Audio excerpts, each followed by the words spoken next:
Praise the Lord. ஆண்டவருடைய பரிசுத்த நாமம் மகிமைப்படுவதாக. இந்த காலை நேரத்திலும் டெய்லி டிவோஷன் மூலமாக உங்களை பார்ப்பதில் மிகுந்த சந்தோஷம். ஒரு வசனத்தை வாசிக்கிறேன். சங்கீதம் 156 சுவாசமுள்ள யாவும் கர்த்தரை துதிப்பதாக. அல்லேலூயா. Let everything that has breath praise the Lord, praise the Lord.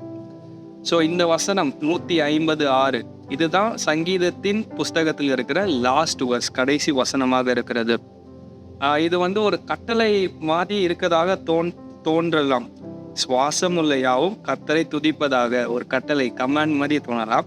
ஆனால் இந்த கால நேரத்தில் ஒரு வித்தியாசமான கண்ணோட்டத்தில் இந்த வசனத்தை தியானிக்க ஆவியானவர் நமக்கு உதவி செய்யட்டும். சுவாசம், பிரெத், இது தேவன் உங்களுக்கும் எனக்கும் இலவசமாய் தந்திருக்கிறார். எந்த ஒரு காசோ இல்லை எந்த ஒரு பொருளோ எதுவுமே அவர் நம்ம கிட்ட என்ன பண்ணல, டிமாண்ட் பண்ணலை. இலவசமாய் நமக்கு அதை தந்திருக்கிறார். அப்போ இது ஒரு காஸ்ட்லி கிஃப்ட், விலையேற பெற்ற ஒரு வெகுமதி தேவன் நமக்கு தந்தது. சுவாசத்தை பெற்றதினால் அவரை துதிப்பது, அதுதான் இந்த வசனத்துடைய ஒரு அர்த்தம். சுவாசம் உள்ள யாவும் கர்த்தரை துதிப்பதாக. அப்போ உங்களுக்கும் எனக்கும் சுவாசம் இருக்கு, நம்முடைய நாசியில சுவாசம் இருக்கு அப்படின்னா அவரை துதிக்கணும் அப்படிங்கிறது ஒரு கட்டளை மாதிரி. அதுதான் இந்த வசனத்துடைய ஒரு பக்கம். சுவாசத்தை பெற்றதினால் அவரை துதிப்பது ஒரு பக்கம். இன்னொரு பக்கம் பாருங்க, அவரை துதிக்கும்படி அல்லது அவரை துதிப்பதற்காகவே எனக்கு அவர் சுவாசத்தை தந்திருக்கிறார். இது இன்னும் அழகாக இருக்கும். அப்போ அவர் சுவாசத்தை தந்ததினால் நான் அவரை துதிப்பேன் அப்படின்னா அது ஏதோ கடமையாக, ரிச்சுவலாக, சடங்காக மாறிவிடும். மாறாக அவரை துதிப்பதற்காகவே எனக்குள் சுவாசத்தை அவர் வைத்திருக்கிறார், தந்திருக்கிறார் அப்படிங்கிற எண்ணம் நமக்கு வந்துருச்சு அப்படின்னா நம்ம லைஃப் ஸ்டைல், வாழ்க்கை முறை என்னவா மாறிடும் அப்படின்னா வர்ஷிப்பாக, ஆராதனையாக மாறிடும். இப்போ ஒரு கேள்வி வைக்கணும். Do we worship him everyday?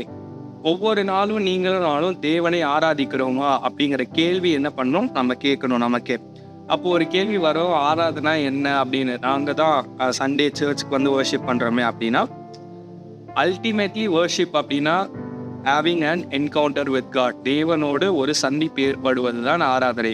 ஒரு 3 விதமான வர்ஷிப். நம்பர் 1 பிரைவேட் வர்ஷிப், தனிப்பட்ட முறையில் நீங்கள் தேவனை உங்களோட வீட்டிலோ இல்லை அல்லது வேற ஏதாவது ஒரு இடத்துல இருந்து ஆராதிப்பது. 2வது கார்பரேட் வர்ஷிப், ஒரு குழுவாக அல்லது சபையாக கூடி நாம் தேவனை உயர்த்துவது. 3rd ரொம்ப ரொம்ப முக்கியம், worship through R life style.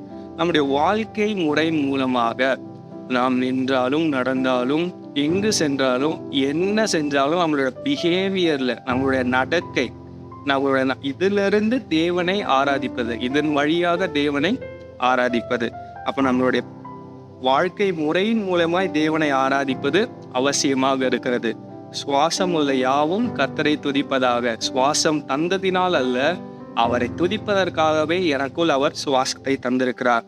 இந்த ஒரு பெர்ஸ்பெக்டிவ்ல பார்ப்போம். ஒவ்வொரு நாளும் நம்ம இந்த கேள்வியை கேட்போம், உண்மையாகவே என்னுடைய வாழ்க்கை முறை தேவனை ஆராதிக்கும் வாழ்க்கை முறையாக தான் இருக்கிறதா? நான் செய்கிற செயல்கள் எல்லாம் அவருடைய நாமம் மகிமைப்படும்படி இருக்கிறதா அல்லது எப்படி இருக்குன்னு நீங்க சிந்தித்து பாருங்க. தொடர்ந்து ஆண்டவர் நம்மை ஆசீர்வதிப்பார். God bless you.